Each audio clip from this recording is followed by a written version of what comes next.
신자 매임을 거부하다라는 제목의 말씀을 함께 나누겠습니다. 하나님께서 아브라함을 통해서 하나님의 구원 계획을 이루어 가실 작정이셨습니다. 그런데 하나님의 언약을 받은 아브라함이 죽었고 하나님의 언약이 이제 아브라함에게서 이삭에게로 이제 이어집니다. 그렇게 이삭이 태어났고 어머니 사라가 죽고 난 후에 긴 시간 동안 힘들어하던 이삭을 하나님께서는 리브가를 통해 위로하십니다. 그게 지난주 본문이었습니다. 그리고 나서 이삭에 대한 본격적인 기록이 나오기 전에 오늘 본문에는 이스마엘에 대한 기록이 나옵니다. 이스마엘이 누군지에 대해서 우리가 잘 알고 있는데 이스마엘은 아브라함의 조급증으로 같이 조급해진 사라가 자신의 여종이었던 하갈을 통해 오늘 본문에 보니까 애굽인이었다 이렇게 되어 있는데 애굽 여자 하갈을 통해 낳은 아브라함의 사실상 첫 번째 아들이었습니다. 우리는 이스마엘에 대해 좀 무시하는 경향이 있습니다. 이스마엘 좀 무시하죠. 왜냐하면 이삭과 계속 비교되기 때문입니다.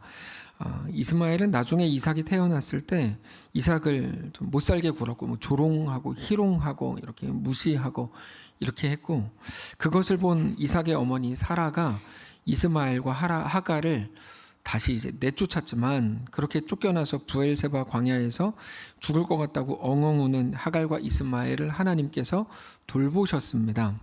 그런데 그때 하갈과 이스마엘이 쫓겨났지만 아브라함과 완전히 끊어진 것은 아니었던 것으로 보이는 게 아브라함이 죽었을 때 다른 아브라함의 아들들이 이제 되게 많았거든요. 후처 그두라를 통해서도 이미 많은 자식을 낳았기 때문에 많았는데 다른 아들들의 이름은 나오지 않지만 이삭과 이스마엘이 그 자리를 지켰다고 지난 본문에 이제 나옵니다. 그렇게 볼 때 아브라함에게 쫓겨났지만 완전히 끊어진 건 아니었구나라는 걸 알 수 있고 뿐만 아니라 하나님께서도 이스마엘에 대한 하나님의 약속을 신실하게 지키셨습니다. 그러니까 사실 오늘 본문에 이스마엘이 137세를 살고 죽었다 이렇게 돼 있는데 이방인들 중에 그 사람이 이 땅에서 몇 살까지 살다가 죽었는지를 기록하는 건 상당히 드문 일입니다. 그런데 이스마엘은 137세를 살았다가 죽었다고까지 기록이 되어 있는 걸 볼 때 하나님께서 좀 아주 깊이 관심을 가졌던 인물이었다는 걸 알 수 있고 특별히 그의 죽었을 때의 나이가 기록되어 있는 것뿐 아니라 오늘 본문을 보면 하나님께서 이스마엘에게 12명의 아들을 주셨는데 12명의 아들이 누구다 이렇게 기록할 정도로 여러분 이런 일은 별로 없는 일이거든요. 지난주에도 말씀을 드렸지만 성경에 기록되어 있는 거 하나하나의 단어에 큰 의미가 있습니다. 아주 큰 의미가 있다고 할 수 있습니다. 우리는 느바옳, 게달, 앗부엘 이 사람들이 누군지 모르고 어쩌면 처음 들어보셨겠지만 그러나 이렇게 그들의 이름, 아들들의 이름이 기록되어 있을 정도였다는 것은 하나님이 엄청 관심을 가지셨다는 말입니다. 우리가 여기서 하나님의 마음을 확인할 수 있습니다. 무슨 말이냐면 우리는 이스마엘에 대해서 자주 오해했습니다. 이스마엘이 아브라함과 사라의 조급증 때문에 잘못 태어났고 그래서 그런 이스마엘이 이삭을 어려서부터 괴롭혔고 나중에도 아랍의 조상이 돼서 지금까지도 언약의 후손인 이스라엘을 괴롭히고 있다는 식으로 생각하고 그래서 결국 그 시작부터가 잘못됐기 때문에 지금까지도 계속해서 그런 역사가 잘못된 역사가 나오고 있는 거 아니냐 이런 식으로 이제 생각을 하는데 여러분 그건 틀린 생각입니다. 그러니까 성경에서 어떻게 말씀하시는지를 우리가 봐야 되는데 그렇게 보면 성경에서 말씀하시는 내용으로 보면 우리가 생각하는 이스마엘은 나쁘고 이삭은 옳고 이렇게 가는 건 이거 진짜 잘못 생각하시는 거고 잘못 알고 계시는 겁니다. 사실상 오늘 본문을 보면 우리의 생각과는 다르게 하나님께서는 우리는 이스마엘을 엄청 무시하지만 하나님께서는 이스마엘과 그의 삶을 존중하셨고 뿐만 아니라 그에 대한 하나님의 언약을 여전히 신실하게 이어가셨다는 것을 알 수 있습니다. 그러니까 하나님은 그렇게 하시는데 우리는 이건 틀려 이렇게 가면 그거는 우리가 틀린 거잖아요. 이삭은 옳고 이스마엘은 틀린 걸까? 성경은 그렇게 접근하지 그렇게 말하지 않습니다. 물론 사람마다의 선악간에 대해서 하나님이 알아서 판단하시겠죠. 이스마엘에게도 옳은 게 있고 틀린 게 것처럼 이삭에게도 옳은 게 있고 틀린 게 있었죠. 하나님이 알아서 판단하실 건데, 물론 구약 성경을 보면 우리가 여기 이 부분 때문에 이제 오해하는 건데요. 언약의 후손으로 선택된 택자가 나오고 선택되지 못한 비택자가 나옵니다. 성경에. 그 구도로 구약 성경이 계속 진행이 되는데, 택자와 비택자, 그러나 그게 구원을 의미하는 건 아닙니다. 예를 들어서 가인과 아벨이 나오죠. 가인은 지옥 갔다. 아벨은 하나님 잘 믿어가지고 천국 갔다. 이렇게 말한 적이 없습니다. 성경은. 근데 이제 우리는 그냥 이분법적으로 나누는 게 쉽거든요. 나쁜 놈과 좋은 놈. 하나 또 이상한 놈. 이렇게 이제 있지만 나쁜 놈, 좋은 놈 다 이렇게 나누는 게 너무 익숙하니까 모든 거를 다 그렇게 보는 거예요. 근데 성경은 여러분 그렇게 안 봐요. 성경은 그렇게 안 봐요.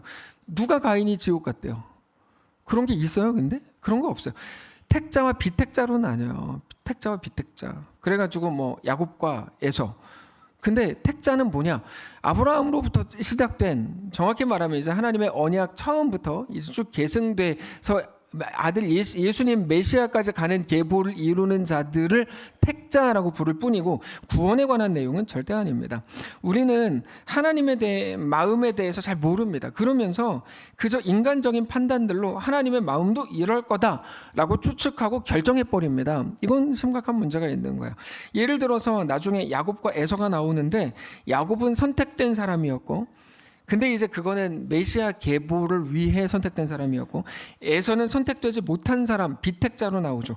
그러나 그때의 선택 역시 구원에 대한 선택이 아니고 하나님이 구원 역사를 이루어갈 메시아 구속사적 상황, 그러니까 이제 메시아로 가는 구속사, 구원 역사를 이루어가는 사람으로서의 선택이었다는 의미지, 그가 구원받았다, 뭐 지옥 갔다, 이런 말이 아닙니다.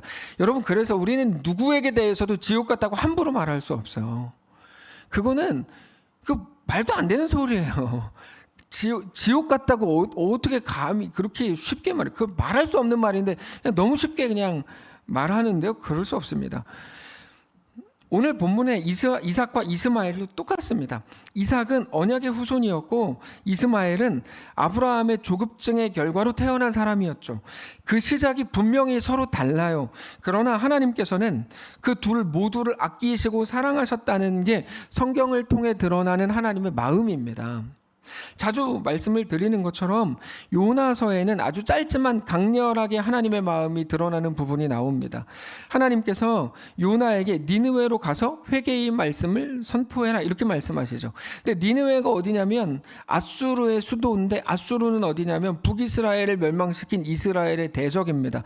이스라엘의 대적인 아수르의 수도가 니느웨입니다. 그러니까 요나는 구분하고 싶었어요. 우리도 자주 그렇게 하는 것처럼, 나쁜 놈과 좋은 놈 이렇게 막 하는 것처럼 요나도 구분하고 싶어요. 하나님을 믿는 이스라엘은 좋은 놈, 좋은 분들, 그리고 그들을 괴롭히는 대적 아수르는 완전히 나쁜 놈, 이런 식으로 구분을 하고 싶었어요. 그래서 니느웨로 가서 하나님의 말씀을 전하라고 하시는 하나님의 명령에 대해서 너무 싫은 거예요. 너무 거북스럽고 따르고 싶지 않은 거죠. 이런 겁니다. 저 사람들은 하나님의 말씀을 따르지 않을 뿐 아니라 하나님 백성도 아니고 하나님의 백성을 대적하는 하나님의 백성의 대적인데 왜 하나님 말씀을 내가 전해야 됩니까? 이건 하나님이 잘못한 겁니다, 이거죠. 재밌지 않습니까? 하나님은 이렇게 해. 여러분, 하나님이 오르신 분 아닙니까? 하나님이 절대선입니다. 근데 거기다가 대고 내 생각은 하나님의 뜻과 다르니까 그거 안 해요. 하나님의 생각을 바꿔주세요. 여러분, 이거는 말도 안 되는 태도거든요. 근데 많은 성도들이 기도에 대해서 잘못된 거를 배우셨어요. 그래서 기도를 하나님의 뜻을 바꿔놓도록 간절히 기도하면 된다, 이런 식으로 완전히 잘못된 것들을 여기저기서 들어오셔가지고, 기도가 뭔지 오후 예배 때 좀 구체적으로 말씀을 드릴 건데, 근데 우리가 자꾸 그렇게 이해하다 보니까 요나가 그렇게 보면 옳은 사람이 돼요. 아니, 왜 믿지도 않은 사람한테 가서 회개를 선포하냐, 이건 아니지 않냐. 그래서 요나가 어떻게 하냐면 욥바로 내려가서 다시스로 가는 배를 탑니다. 니느웨로 가지 않고.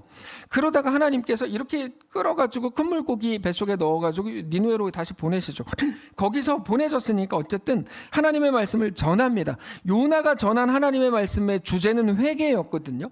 요나는 신실하게 외치지 않았고 그냥 스쳐 지나가는 것처럼 날림으로 대충 전합니다.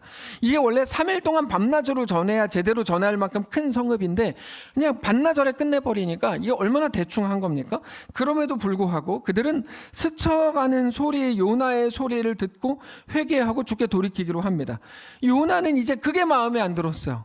하나님 정의롭게 보면 그 사람들이 죄 지었고 이스라엘을 대적하니까 죽어야지 되는데, 망해야 되는데, 왜 복음을 전하게 하시고 복음을 대충 전했는데 그거를 가지고 그 사람들이 회개하고 돌아오면 이게 뭡니까 이게? 이렇게 이제 하나님께 대해 따지는 거예요. 여러분, 하나님이 옳으시고 하나님이 절대선입니다. 우리가 아무리 대단한 정의와 옳음을 가지고 하나님께 나아간다 그래도 우리가 하나님보다 더 옳을 수가 없거든요. 그러니까 요나는 자기가 생각하는 게 옳다고 생각하고 하나님께 가서 따지고 있는 거죠. 이게 옳은 게 아닙니까? 라고 따지고 있는 거야.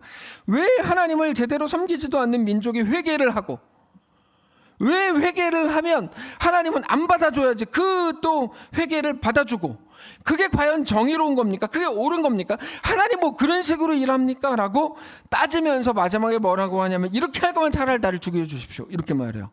네, 물론 박넝쿨을 핑계 삼아서 따지는데 그때 하나님께서 이렇게 말씀하십니다. 요나서 4장 9절.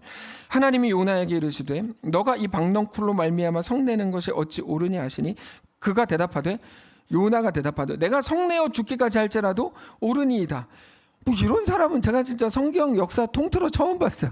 뭐 요나 이상한 사람이, 이 사람 요나 이상한 사람이에요. 천국 가서 만나긴 하겠지만 이 사람 웃긴 사람이, 이 사람, 죄송합니다, 자꾸 제가 손가락질해서, 이 사람 웃긴 사람이에요. 여호와께서 이르시되 너가 수고도 아니하였고 재배도 아니하였고 하룻밤에 났다가 하룻밤에 말라버린 이 박넝쿨을 아꼈거든. 여기서 하나님의 마음이 나와요. 하물며 이 큰 성읍 니느웨에는 좌우를 분별하지 못하는 자가 12만여 명이요 가축도 많이 있나니 내가 어찌 아끼지 아니하겠느냐 하시니라. 하나님의 마음이 너무 선명하게 딱 드러나는 거예요. 깜짝 놀랄 만한 하나님의 말씀입니다. 하나님 뭐라 그러세요? 내가 니느웨를 아낀다. 여러분, 니느웨는 심판의 대상인 줄 알았어요. 우리가 그런 줄 알았다고요. 근데 그렇지 않고 내가 니느웨를 아낀다. 거기에는 12만여 명이나 있고 가축도 많이 있대요. 이진이는 좋겠어요.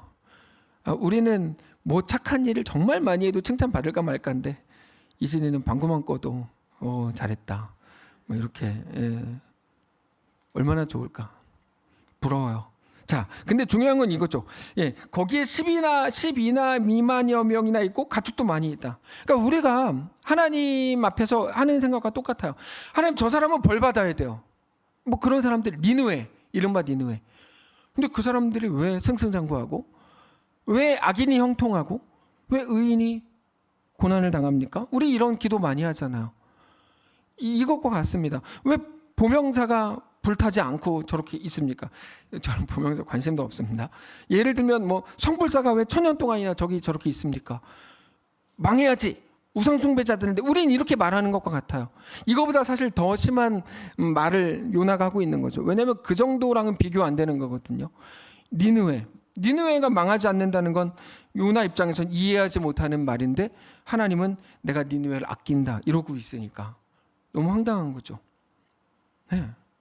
여러분, 요나가 욕하던 니느웨가 오늘 본문을 보면 많은 사람들이 욕하던 이스마엘과 사실은 너무 닮은 겁니다. 이스마엘은 처음부터 잘못 태어났기 때문에 그 자리에서 죽었어야 됩니까? 사람들 가만히 보면 웃깁니다.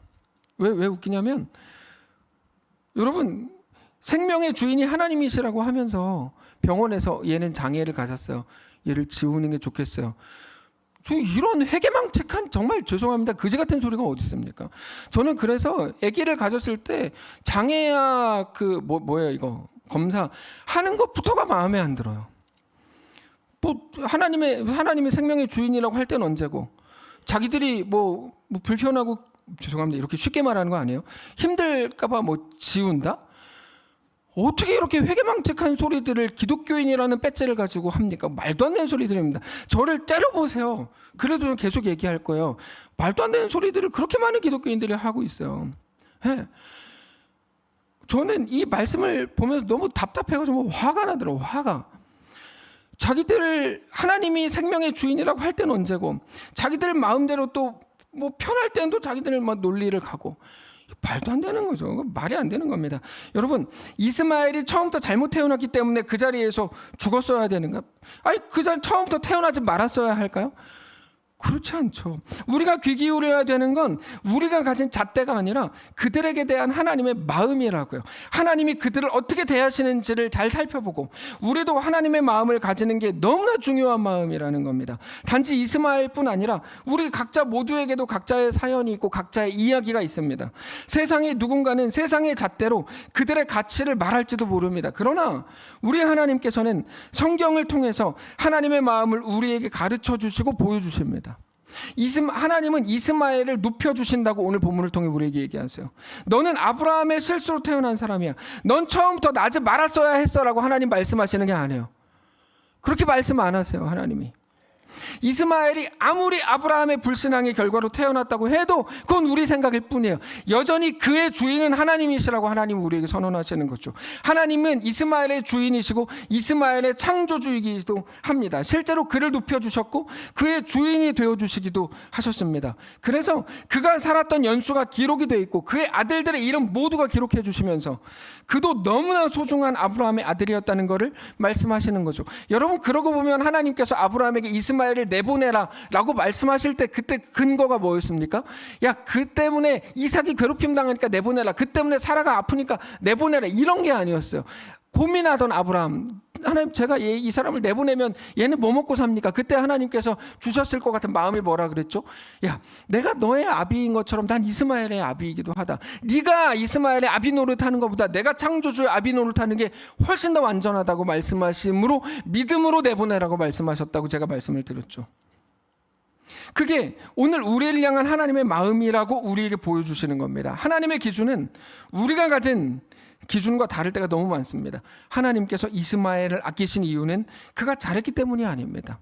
그가 하나님께 사랑을 받을 만했기 때문이 아닙니다. 니느웨를 향한 표현들을 잘 보셔야 돼요. 그는 니느웨다, 아수르다, 이스라엘의 대적이다. 그들은 좌우를 분별하지도 못한다. 나도 안다. 그러나 나는 그들을 아낀다. 나는 오늘도 그들이 나에게 돌아오기를 원한다. 나는 그들의 하나님이기도 하다라고 말씀하시는 게 요나서 4장의 말씀이셨어요. 그리고 그건 오늘 우리에게도 똑같은 말씀으로 주시는 내용입니다. 로마서 5장, 하나님께서 우리가 부족할 때, 우리가 연약할 때, 우리가 실수할 때, 우리가 죄인일 때, 하나님과 원수였을 때 우리를 사랑하셨고 우리를 구원하셨고 우리를 여전히 주의 백성 삼으신 것을 우리가 오늘 기억해야 합니다. 그거는 알지 못한 채로 그냥 저 사람 내 마음에 안 드니까 뭐 그런 거죠. 저 사람 내가 싫어하니까, 저 사람이 잘못했으니까, 누가 봐도 잘못했으니까, 이거는 아닌 거죠. 이거는 논리 자체가 성경적으로 아닌 건 거죠. 이거는 아무래도 좋다는 말이 아닙니다. 우리가 누군지, 우리 하나님이 누구신지를 온전히 알아야 된다는 겁니다. 그리고 그 마음, 하나님을 온전히 알고 믿는 그 마음이 오늘 우리의 삶을 어떻게 담대하게 하는지, 어떻게 믿음 안에 거하게 하는지를 우리가 알아야 합니다. 우리는 이삭이나 이스마엘이 가졌던 그들의 어떤 정황에 매우 예민합니다. 매우 예민해요. 그 모든 것들이 우리에게 핑계가 될 수 있다고 생각해요. 어차피 이삭이기 때문에 가능한 거 아니야? 이런 거죠. 어차피 이스마엘이니까 처음부터 불가능한 거 아니야? 어차피 결정되어 있는 거 아니야? 그러나 이스마엘을 높여주시고 그에게 은혜를 주시고 니느웨마저도 하나님이 돌이키기를 원하신다면 사실상 우리가 당연히 매일 매였다고 말할 수밖에 없는, 주장할 수 있는 정황이라는 건 아무것도 없다는 걸 우리가 알게 되는 거죠. 여러분, 이스마엘은 자기가 결정한 게 아니에요. 태어나 보니까 자기 어머니가 하갈이었고 이 아브라함의 조급증으로 태어난 사람이라는 걸 태어나 보니까 알게 됐어요. 근데도 거기에 매일 수 없는 거죠.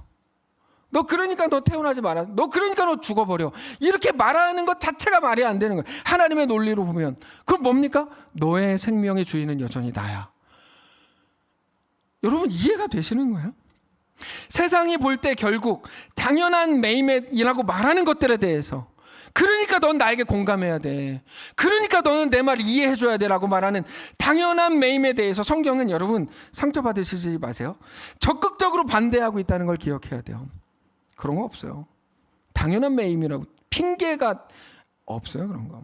신약 성경의 사람들 중에 많은 인물들이 가장 좋아하고 존경하는 분이 바로 바울입니다. 바울은 놀라운 하나님의 사람이었습니다. 그런데 사실 바울에게는 추종자들보다 대적자들이 훨씬 더 많았습니다. 바울의 대적들은 바울을 어떻게 해서라도 무너뜨리려고 하고 낙심시키려고 했습니다. 그런데 바울은 거기에 대해 낙심하지 않았습니다. 그게 고린도후서 10장부터 나오는 내용입니다.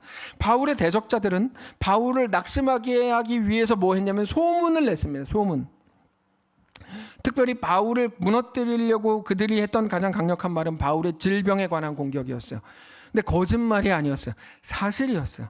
고린도후서 10장 2절에 이렇게 되어 있습니다. 또한 우리를 육신을 따라 행하는 자로 여기는 자들에 대하여 내가 담대히 대한다. 이렇게 되어 있는데 바울을 육신을 따라 행하는 자로 여겼다라고 되어 있는데 저건 무슨 말이냐면 바울이 육체의 가시, 육체의 연약함을 가지고 살았거든요.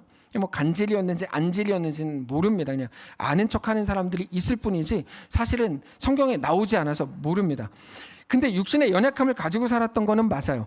그게 늘 바울에게 따라다녔던 말입니다. 저 사람, 연약한 사람, 전도한다고 하고 하나님의 능력을 힘입으라고 하면서도 지는 뭐 연약하고 그런 사람. 바울은 고칠 수 없는 질병을 가지고 있었고 하나님께 나 고쳐달라고 했지만 하나님은 그거를 거절하셨잖아요. 그래서 사람들이 그걸로 늘 바울을 공격했어요. 네가 전도자면서 하나님의 능력을 행한다고 하면서 하나님의 능력은 못하는 일이 없다고 말하면서 고작 네 병 하나 못 고치냐? 이게 이제 바울에게 했던 말입니다. 바울에게. 그러고도 네가 주장하는 하나님의 능력이 모든 걸 이기는 게 맞냐? 야, 너 정말 믿냐? 너의 질병도 못 고치는 하나님을 믿는다는 게 말이 되냐? 네 꼬라지를 봐라. 네 병이나 고치고 전도해라야. 이게 바울에 대한 사람들의 조롱이었습니다. 그게 육신을 따라 행한다는 말의 의미입니다. 실제로 이것 때문에 바울은 이 병이 고침을 받기 위해 하나님께 간절히 3차례나 기도했지만 하나님은 내 은혜가 너에게 족하다라고 하시면서 고쳐주지 않으셨죠. 근데 그들의 말이 사실이었는지 바울을 모함하는 말이 거짓말이었는지는 하나도 안 중요합니다. 사실이었는데 그래도 사실이냐 거짓말이냐 하나도 안 중요합니다. 뭐가 중요하냐면 그들은 바울을 낙심하게 하려고 그런 말들을 했다. 그게 중요합니다. 여러분 거짓말이면 뭐 낙심할 필요가 없는 거고 사실이면 낙심해야 되는 겁니까? 그런 건 아니죠. 그러니까 사실이냐 거짓말이냐 안 중요해요. 자꾸 많은 사람들이 막 시시비비를 가려가면서 사실이냐 아니냐 뭐 옳고 그름 자꾸 따지는데 여러분 그거 사실 되게 좀 별로예요.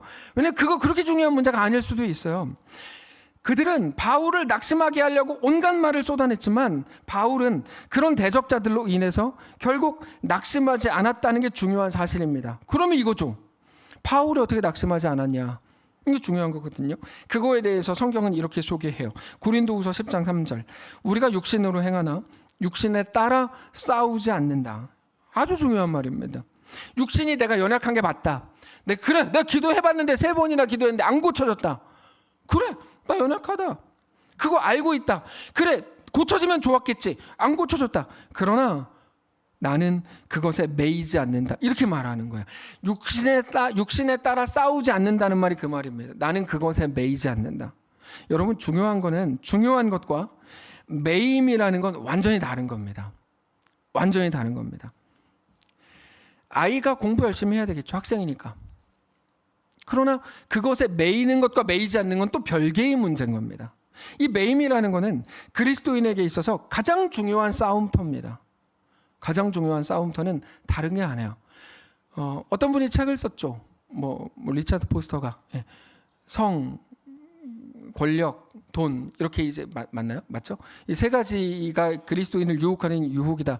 저는 완전히 그 동의할 수 없습니다. 그 말에 성경적으로 보면 그 말에 동의를 못합니다. 우리에 대한 가장 강력한 유혹은 눈에 보이는 것들이지 그런 것들이 아닙니다. 그리고 눈에 보이는 거라고 하는 거는 제가 지금 말씀드리는 이 부분인데 예를 들어서 저는 뭐 엄청 많지만 그 중에 하나가 전 두통입니다. 전 두통이 오는 게 너무 무섭습니다. 특별히 군발 두통. 이거 엄청 무섭습니다. 근데 그거에 매이지 않으려고 합니다. 그거에 매이면 할 수 있는 게 아무것도 없습니다. 할 수 있는 게 아무것도 없어요. 매이기 시작하면. 그래서 어디를 가든지 두통약을 가지고 다니죠. 무서워서 아무 데도 못 가는 것과 무서워서 두통약을 가지고 가는 건 완전히 다른 문제죠. 무슨 말인지 이해가 되세요? 무언가에 매이기 시작하면 그는 그때부터 아무것도 못해요. 뭐 합시다. 전 이것 때문에 못해요. 뭐 합시다. 전 못해요. 그게 이제 지난주인가에 언급했던 내용이죠. 소도 사야 하고 장가 가야 되고 농가밭에 나가서 할 일은 많고 노아 시대 때 사람들에게 전도하지만 전도에 안 먹혔던 이유가 뭡니까? 시집가고 장가가고 먹고 마시느라 아무것도 못했다고 하나님께서 말씀하시죠. 가장 급한 일이 중요한 일인 줄 알았던 그들, 그래서 결국 아무것도 못했다고 말씀을 하시고 가장 비참한 인생으로 끝났다고 말씀을 하시는데, 무언가에 매이기 시작하면 아무것도 못합니다. 지금만 넘어가면 된다고요? 지금만 기다려달라고요? 그런 건 없습니다. 그런 건 없다고요. 그리스도인으로서 가장 무능한 사람이 되는 겁니다. 그리스도인으로서 유능해지는 게 돈 많이 벌어서 교회에 헌금 많이 하는 게 아닙니다. 그거는 돈 많으시면 헌금을 하십시오. 근데 그런 문제가 아닙니다. 그건 우리의 꿈과 목표와 비전과 건강과 가정과 미래까지도 모두 마찬가지입니다.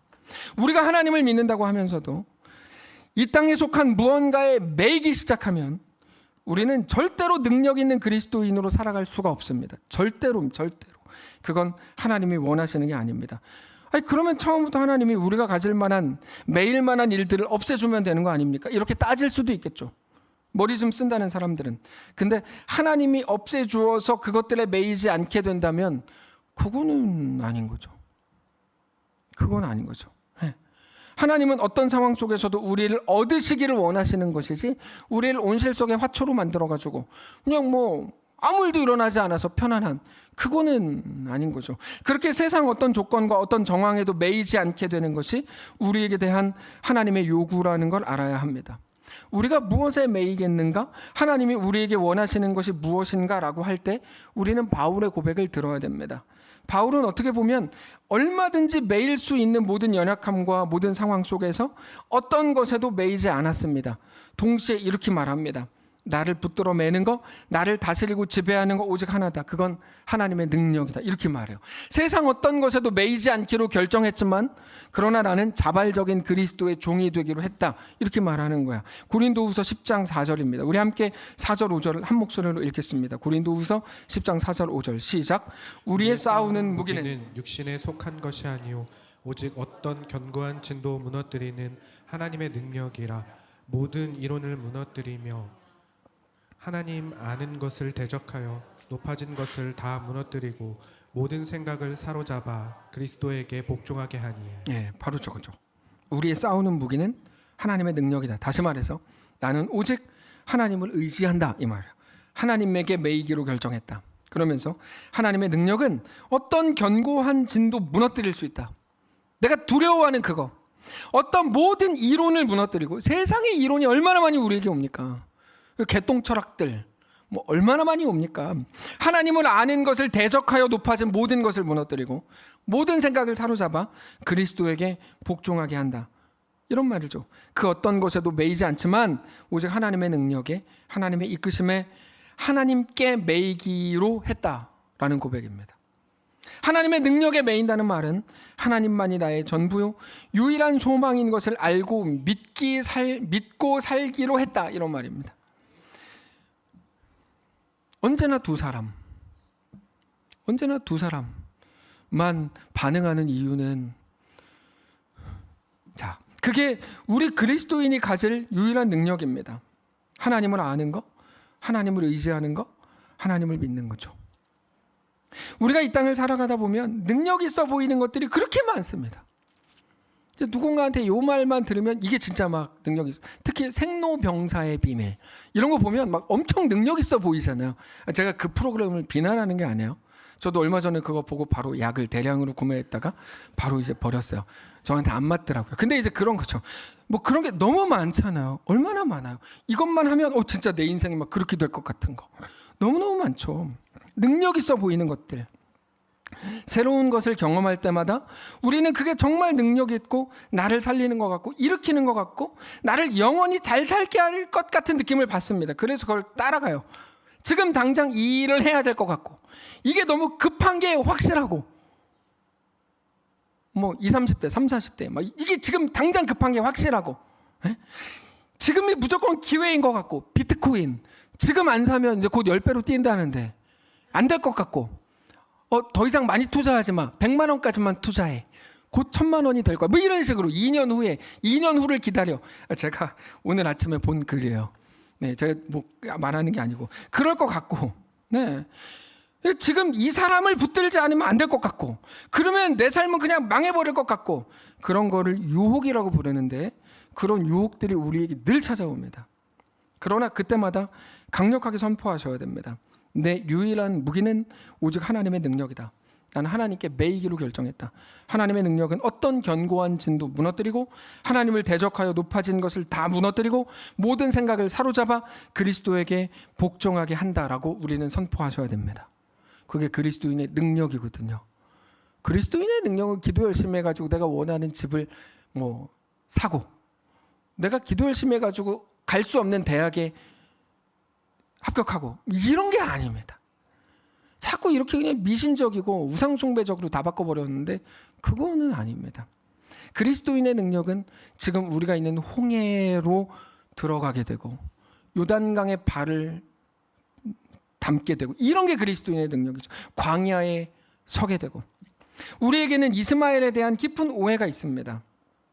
말씀을 정리하겠는데요, 그건 이스마엘이 태어나기 전부터 만들어진 오해입니다.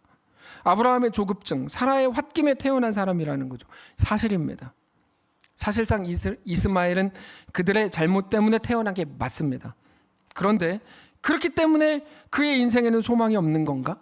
그는 그렇게 정해진 운명을 살아가야 되는 건가? 여러분, 그건 말도 안 되는 불신앙적인 말입니다. 제가 그래서 제일 증오하는 말이 흙수저, 금수저 이런 말입니다.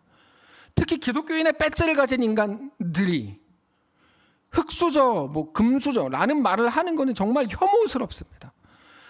아니, 우리가 예수를 믿는 가정에서 태어난 것만큼 놀라운 복이 어디 있다고 부모에게 돈이 조금 없다는 이유로 흙수저라는 말을 감히 고단 말을 하는가? 이거는 정말 철이 없어도 너무 철이 없는 거고, 아직 인간이 덜 된 금수와 같은 말이다라고 저는 생각합니다. 더 말하면 욕이 나오니까 그만하겠는데, 여러분, 그건 말도 안 되는 소리인 거죠. 어떻게 그리스도인이 그런 말을 해요? 얼마 전에 어떤 목사님이랑 제가 통화하는데 그분이 자기는 흙수저라 그래서 제가 뚝 끊어버리고 그분 연락처를 지워버렸어요. 어떻게 그런 말을 하냐고. 그리스도인이 말도 안 되는 거죠. 그거는 말도 안 되는 소리죠. 네, 흙수저가 어디 흙수저. 여러분, 우리는 다 여러분 오직 예수만 우리의 능력이고 우리의 소망인 것을 믿으시기 바랍니다. 무슨 흙수저네. 말도 안 되는 소리지. 저희 아이들이 저에게 그런 말을 했던 적은 한 번도 없어요. 제가 아빠 아들로 태어난 게 후회돼요. 제가 아빠 아들로 태어난 건 제 인생의 가장 큰 비참한 비극이에요. 제가 아빠 아들로 태어난 저는 흙수저이기 때문에 저에겐 소망 없어요. 이런 말 했기 때문에 제가 이런 말 하는 게 아니에요. 저희 아이들의 목표와 저에게 대한 바람은 딱 하나예요. 빚만 남겨주지 마세요. 노력 중이에요. 잘 모르겠어요. 근데 노력 중이에요. 잘 모르겠어요. 하여튼 근데 그게 유일한 소망이에요. 제 인생 제가 알아서 할게요. 빚만 남겨주지 마세요. 그거면 됐지. 부모가 빚을 남겨줄 수도 있어요. 그럼 자식들 갚으세요. 그러면 됐지. 태어나게 해준 것만으로도 은혜지. 이 버릇없는 것들. 하여튼 근데 여러분, 중요한 건 그게 아니에요. 죄송합니다. 근데 뭐가 또 죄송해요. 근데 이겁니다, 여러분. 그들에게는 소망이 없는 거고, 그렇게 태어났으니까 그렇게 정해진 운명을 살아가야 되는 건가? 그건 틀린 말입니다. 오늘 본문에서 하나님이 이스마엘을 그렇게 존귀하게 대해주시는 것을 보면 그렇게 말할 수 없어요. 오히려 이스마엘, 네가 태어난 모든 조건과 모든 상황을 넘어서는 인생이 되라. 나는 너에게 그거를 기대해. 이렇게 말씀하시는 게 오늘의 말씀이고 하나님의 요구고 우리에게 대한 하나님의 이끄심이라는 걸 여러분 기억하시기 바랍니다. 한국 사회가 그래서 너무 병들어 있는 거예요. 매일 비교하고, 누구는 부잣집에서 태어났는데 누구는 어떻게 되고, 옛날에 정말 가장 최악의 노래가 있었죠. 누구는 택시 타고 누구는 버스 타고 이런 노래가 있었죠. 누구는 양주 먹고 누구는 소주 먹고 이런. 그러니까 한국 사회가 너무 병들어 있는 거죠. 비교밖에 없고, 하나님 앞에서 자기의 인생이라는 거는 하나도 생각도 못하고 스스로의 가치를 숫자로 매기고, 너무 가슴 아픈 일이죠. 여러분, 오늘 우리의 인생은 이삭으로 시작하셨습니까? 아니면 이스마엘로 시작하셨습니까? 각자의 상황은 모두가 다 다르겠죠. 그러나 우리에게 대한 하나님의 마음과 그 사랑과 그 요청과 그 부르심은 모두가 같습니다. 전혀 다르지 않아요. 자신의 상황과 인생에 매이지 마라. 이게 우리에게 대한 하나님의 뜻이에요. 신자라면 매임을 거부해라. 어떤 것에도 매이지 마라. 그 어떤 것에도 매이지 말라는 게 하나님의 요구, 우리에게 주어진 사명입니다. 그래서 사탄과 세상의 전략을 알아야 되는데, 사탄과 세상은 언제나 우리로 하여금 그것들에 걸려 넘어지게 하는 것, 우리의 정황에 매이게 하는 걸 그들의 목표로 삼았습니다. 정말 그렇습니다. 급한 것, 당장의 것들, 자기 감정, 정황, 자기의 모든 것에 매여서 아무것도 못하게 해요. 우리 뭐 합시다. 지금 뭐 제가 마음이, 뭐 합시다. 지금 제 상황이, 지금 뭐 합시다. 급한 일이.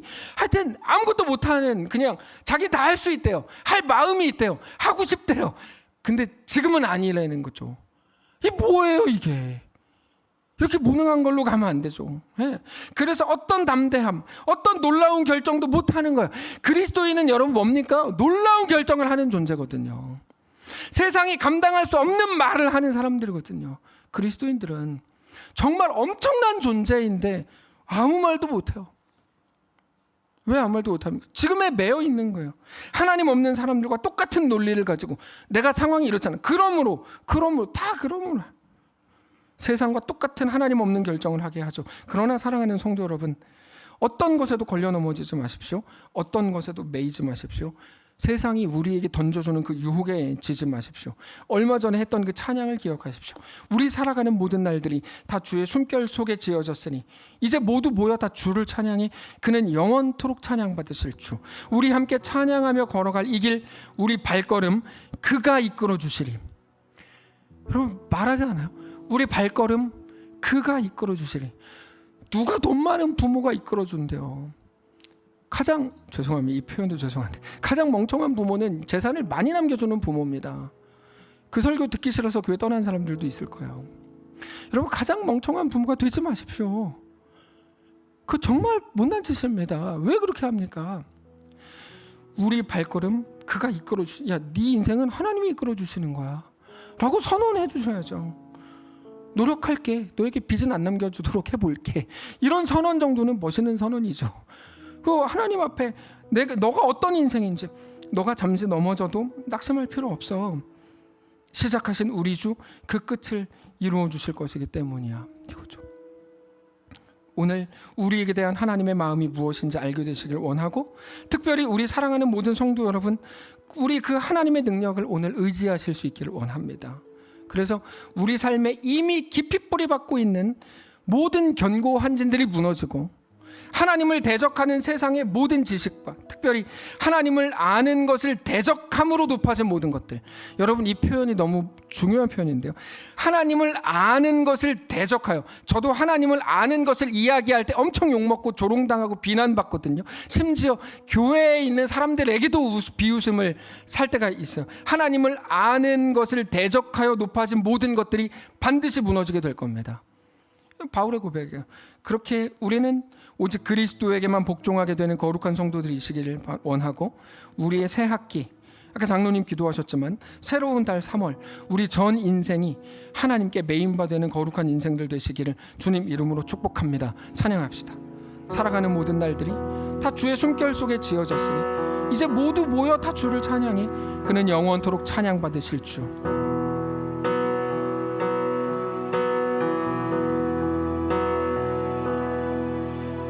살아가는 모든 날들이 다 주의 숨결 속에 지어졌으니 이제 모두 모여 다 주를 찬양해. 그는 영원토록 찬양받으실 주. 우리 살아가는 모든 날들,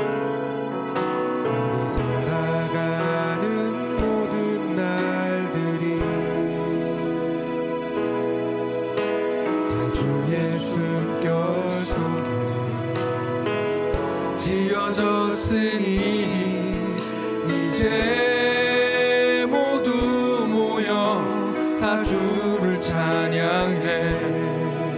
그 영원토록 찬양받으실 주. 우리 함께 찬양하며 걸어갈 이 길, 우리 발걸음 그가 이끌어 주시리. 잠시 넘어져도 낙심치 말 것. 시작하신 우리 주, 시작하신 그 끝을 이루어 주시니. 그 끝을. 우리 처음부터 다시 한번 고백합시다. 우리 살아가는 모든 날들이, 살아가는 모든 날들이 다 주의 숨결 속에 지어졌으니, 주의 숨결 속에 지어졌으니 이제 모두 모여 다 주를 찬양해. 영원토록 찬양받은 믿음으로 선포합니다. 우리 함께 찬양하며 걸어가리. 그 함께 찬양하며 걸어가리 길.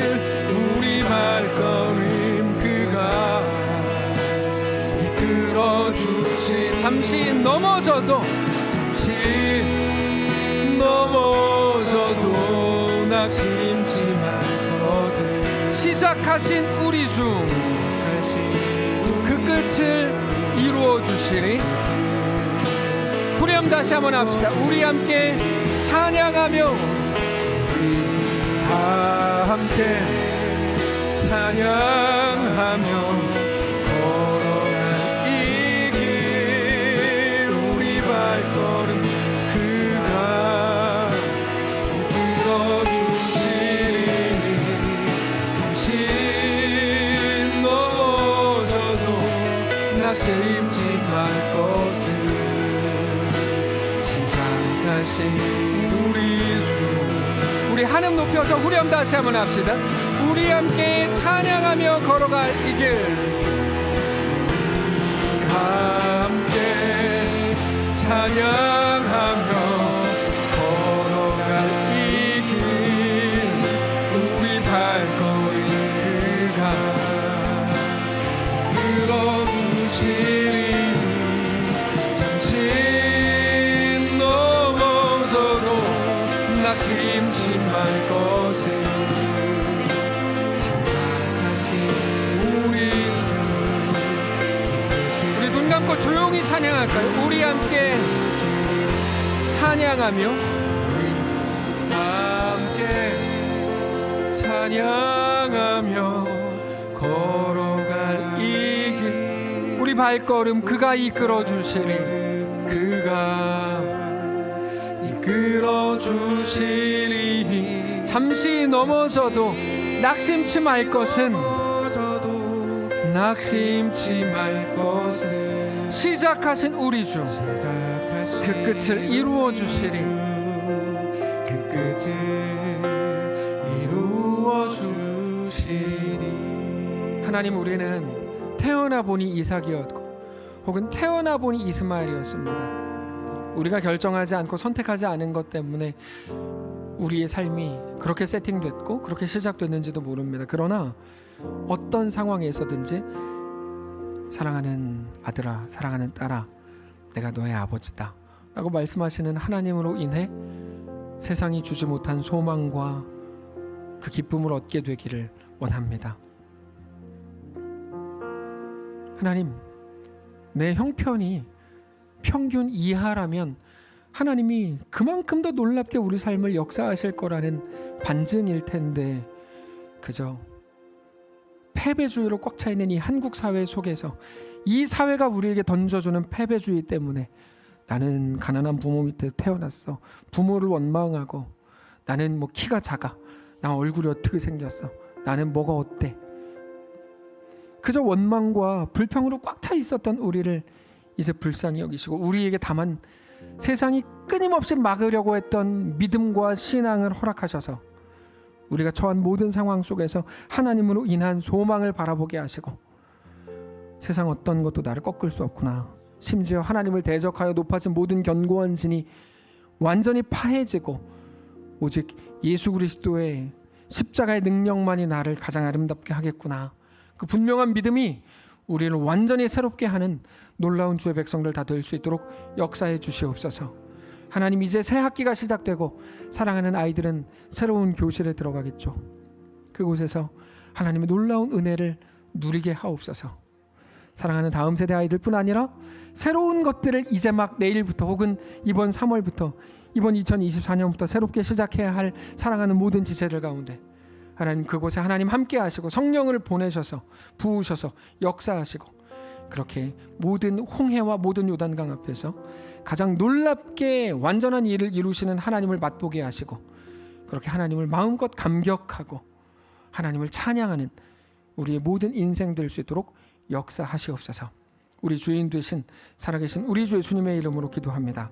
아멘. 이제는 우리 구주 예수 그리스도의 은혜와 하나님 아버지의 다함없는 사랑과 성령의 교통인도 역사 위로 함께 하심의 은사가 이 시간 주를 바라보며 예수 안에 허락된 그 길을 믿음으로 걷기를 소원하는 사랑하는 모든 성도들 머리머리 위에, 그들의 자녀들 위에, 가정 위에, 그들의 직장과 생업 위에, 사랑하는 이 교회 위에 이제로부터 영원까지 함께 계실지어다. 아멘.